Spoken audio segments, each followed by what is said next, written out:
குணலட்சணம் இருக்கணும், ஒரு அழகான ஃபேமிலி இருக்கணும் என்றா நீங்க ஃபர்ஸ்டுக்கே உங்க நிக்காவை பத்தி யோசிங்க. அந்த நிக்காவுடைய நேரத்துல முதலாவது தீனுள்ள ஒரு பெண்ணை திருமணம் முடியுங்க. ரெண்டாவது நீங்க பாருங்க அந்த பெண்ணுக்கு அழகான குவாலிட்டிஸ் இருக்குதா, அஹ்லாக் இருக்குதா. மூணாவது பாருங்க தீனுடைய இல்ம் எந்த அளவுக்கு இருக்குது, ஏன் அவதான் புள்ளையில வளர்க்கணும். மூணாவது கண்ணியத்துக்குரிய பெரியவர். நாலாவது ஷரியத் சொல்லுது, நீங்க பாருங்க அவட ஃபேமிலி பேக்ரவுண்ட் இருக்குது, நல்ல ஒரு ஃபேமிலியில இருந்து வாராவா என்று. அஞ்சாவது பாருங்க பிசிக்கலி அவ புள்ளையில பியா பண்ணக்கூடிய பிசிக்கல் ஃபிட்னஸ் உள்ள ஒரு பெண்ணா, ஒரு புள்ளையோட போதும் அப்பா என்று சொல்லுவாவா, இல்ல 10 புள்ளைகளையும் நான் சுமக்க தயார் என்று சொல்லுவாவா. ஆறாவது பாருங்க, 5 இருக்குது, இப்ப ஆறாவதும் பாருங்க அவ வெர்ஜினாக இருந்தா ஃபர்ஸ்ட் ப்ரையாரிட்டி கொடுங்க. கண்ணியத்துக்குரிய பெரியோர்களே சொல்ல ஏழாவது ஷரியத் சொல்லுது, முகத்தையும் பாருங்க, ஒரு வாக்கு அடிக்கிறேன்னா நல்ல. இப்போ உள்ளத்துல கைய வச்சு சொல்லுங்க பாப்போம். நம்பர் 1ல இருந்து 7 இதுதான் முகத்தை பார்த்து அழகா இருக்குதா என்று. இந்த 6ஐயும் பார்த்து இப்ப முடிவு செய்ய போற இந்த பொம்பளை முடிக்கிறது தான் ஒரு சுண்ணத்துக்காக வேண்டி முகத்தை கொஞ்சம் பார்த்து கொள்வோமே என்று. ஆனா இந்த காலத்துல என்ன நடக்குது யோசிங்க பாப்போம். ஃபர்ஸ்டுக்கே 7ஆம் நம்பரை பார்த்தாச்சு. 7ஆம் நம்பரை பார்த்தோடனே அப்படியே ருக்குவும் முடிஞ்சு சுஜூது முடிஞ்சு அதுக்கு பிறகுதான் அதுல பார்த்து அவ கல்யாணம் முடிச்சுண்டாமே. அது கண்ணியத்துக்குரிய பெரியோர்களே சகோதரர்களே தாய்மார்கள். அதுக்கு பிறகு இப்ப பிள்ளை வளர்ப்பை பத்தி யோசிக்கிறார். அதுக்கு பிறகு பிள்ளைகள் எப்படி வரும் என்றதை யோசிக்கிறார். சிலவங்களுக்கு உள்ளம் பேசிட்டு, ஒரு நன் முஸ்லிம் உள்ளம் பேசிட்டு இப்ப அதை ரெக்டிஃபை பண்ண இஸ்லாமைஸ் பண்ண சொல்ற ஹசரத் தாவத் தானே ஹசரத், இஸ்லாம் சொல்லுதே ஹசரத். அதெல்லாம் ரெண்டாவது. நீங்க ஃபர்ஸ்டுக்கே உங்களோட கண் போன உடனே உள்ளம் கொடுத்துட்டீங்களே, தாவத்துக்காக வேண்டி கொடுத்தீங்களா அல்லது அவனோட அழகுக்காக வேண்டி கொடுத்தீங்களா? இவ்வளவு எல்லாம் ஆபீஸ்ல 40 பொம்பளைகள் வேலை செய்யறாங்க, ஏன்னா அவருக்கு மட்டுமா உங்களுக்கு தாவத் கொடுக்கணும். அடுத்த 39 பொம்பளைகளுக்கு தாவத் கொடுக்க வேண்டிய தேவை இல்லையா? நப்சி இருக்குது உங்களை ஏமாத்திச்சு என்று சொல்ல. அதுக்கு போற தாவத் தானே ஹசரத், இஸ்லாம் தானே ஹசரத். ஒரு பொம்பளை இஸ்லாத்துக்கு எடுத்து அதே போதுமே ஹசரத். அதுக்கு போற அவருக்கும் இஸ்லாம் இல்ல, இவருக்கும் இஸ்லாம் இல்ல, கிடைக்கிற பிள்ளைக்கும் இஸ்லாம் இல்ல. கண்ணியத்துக்குரிய பெரியோர்களே சகோதரர்களே தாய்மார்கள். எனவே பிள்ளை வளர்ப்பு என்று சொல்றது புள்ள கிடைச்ச பிறகு யோசிக்கிற விஷயம் அல்ல, கல்யாணத்துக்கு முன்னால் உள்ள விஷயம் ஆக முக்கியம். எனவே கண்ணியத்துக்குரிய பெரியோர்களே சகோதரர்களே தாய்மார்களே, இந்த அமைப்புல ஒருத்தர் ஸ்ட்ராட்டஜிக்கலி யோசிக்கிறார், எனக்கு நல்ல புள்ள கிடைக்கணும், ஆனா இன்னும் கல்யாணமே முடிச்சில்ல. இப்ப யோசிக்கிறார், என்ன மனைவி எப்படி இருக்கணும். இப்ப பாக்குறார், தேடுறார், திருமணம் முடிக்கிறார். அதுக்கு பின்னால கண்ணியத்துக்குரிய பெரியோர்களே சகோதரர்களே தாய்மார்களே, சுன்னத்தான அமைப்புகள் இருக்குது தன்னுடைய குடும்ப வாழ்க்கை நடத்துறதுக்கு. அந்த நேரத்திலேயும் அல்லாஹ்வுடைய ரசூல் என்ன சொன்னாங்கன்னா, அல்லாஹ் மறந்துடவான மனைவிய கண்டு உங்களுடைய ஆசைகளை நீங்க பூர்த்தியாக்க போறீங்க. இந்த நேரத்திலேயும் அல்லாஹ் மறக்கிறதுக்கு அனுமதி இல்ல. அந்த நேரத்திலேயும் அல்லாஹ் ஒரு திக்ர வச்சிருக்கிறான். ஃபுகஹாக்கள், உலமாக்கள், முஹத்திஸீன்கள் எழுதுறாங்க, யாரு அந்த நேரத்துல ஓத வேண்டிய துஆவை ஓதல்லையோ அவருடைய ஸ்பெர்மோட ஷைத்தானுடைய ஸ்பெர்மும் உள்ளுக்கு பேசிடும் என்பதான்.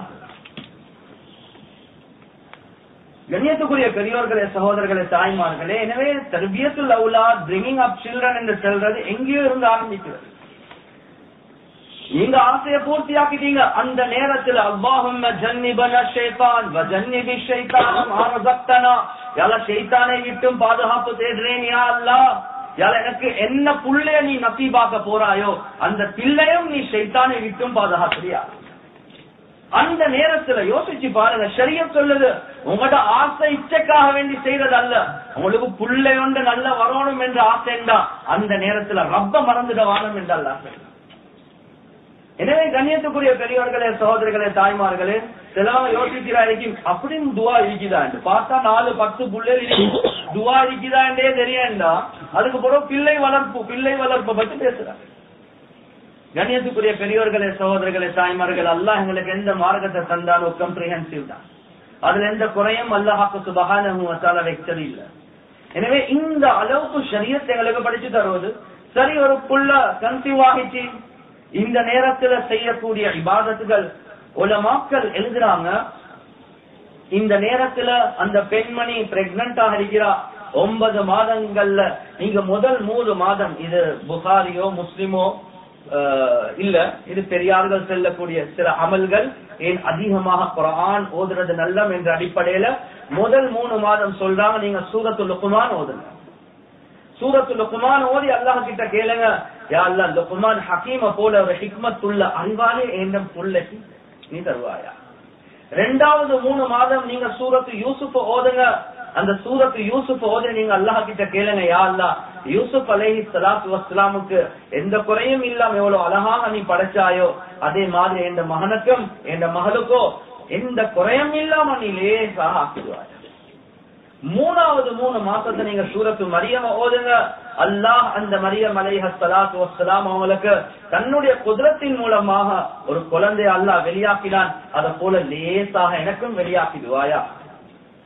கணியத்துக்குரிய பெரியோர்களே, சகோதரர்களே, தாய்மார்களே, தற்காலத்துல உள்ள ரிசர்ச்சும் என்ன, கிறிஸ்டியன்ஸ் ரிசர்ச் என்ன, ஒரு பெண்மணிய பிரெக்னண்டா இருக்கிற நேரத்துல ஒரே பாட்டை 9 மாதங்களையும் போட்டுக்கொண்டே இருந்தாங்க. அந்த புள்ளைய பெற்றெடுத்ததுக்கு பின்னால அந்த புள்ள எப்ப அழுந்தாலும் அதே பாட்டு எப்ப போடுவாங்களோ அந்த புள்ள அழுகுறது அப்படியே நின்றுடும்.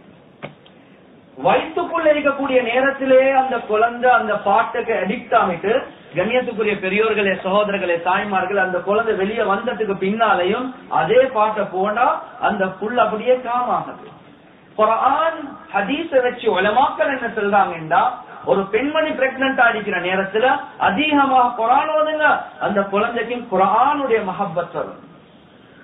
ஒரு பிரெக்னன்ட் ஆகிக்கக்கூடிய பெண்ணை நீங்க கவலையில போட வேணும் என்பதாக ஷரியத் சொல்லுது. ஒரு புள்ள பிறந்த நாள்ல இருந்து அழுது கொண்டேதான் இருக்குது. அந்த நேரத்தில் உலமாக்களை கன்சல்ட் பண்ணின நேரத்துல விசாரிச்சாங்க, கேட்டாங்க இந்த பெண்மணி பிரெக்னன்ட் ஆகிக்கிற நேரத்துல அவருக்கு என்ன சொன்னாங்க, பெரிய டிப்ரெஷன், பெரிய இஷ்யூஸ், ஃபேமிலியில சரியான பிரச்சனை. அவ பிரெக்னன்ட் ஆகிக்கிற நேரத்துல அழுது கொண்டேதான் இருந்தா. சொன்னாங்க அதுல அசராத் தான் புள்ளைக்கு அடிச்சிருக்குது. எனவே ஒரு பிரெக்னன்ட் பெண்ணை சந்தோஷமாக வைக்கிறதுக்கு ஷரியத் எப்படி செல்லுதோ அந்த அமைப்புல சந்தோஷமா வைக்கிறதுக்காக பாட்டை போட்டு விளங்கிச்சா. சிலவங்க அந்த சின்ன பிள்ளைகிட்ட போட்டோவை நீங்க ஊட்டுவல்ல தொங்க வச்சா கிறிஸ்டியன் செய்யறாங்க. இது ஒவ்வொரு போட்டோவை தொங்க வைக்கிறாங்க, பார்த்து கொஞ்சம் சந்தோஷமாகட்டுமே. நீங்க சீனரிஜ போடுங்க, பிரச்சனை இல்ல. ஒவ்வொரு பிகர்ஸும் போட்டோஸையும் நீங்க போட்டு அவருக்கு சந்தோஷம் வரணும் என்று நீங்க வச்சீங்கன்னா கடைசிக்கு அதுவும் ஹராமாக போயிடும். எனவே கண்ணியத்துக்குரிய பெரியோர்களே, சகோதரர்களே, தாய்மார்கள், இந்த அளவுக்கு ஷரியத் பேசுது. அதுக்காரன் நவி ரஹ்மஹுல்லாவுடைய அதுக்காரன் என்ற கிதாபுல வருவது, இப்ப டெலிவரியுடைய டைம் வந்துச்சு.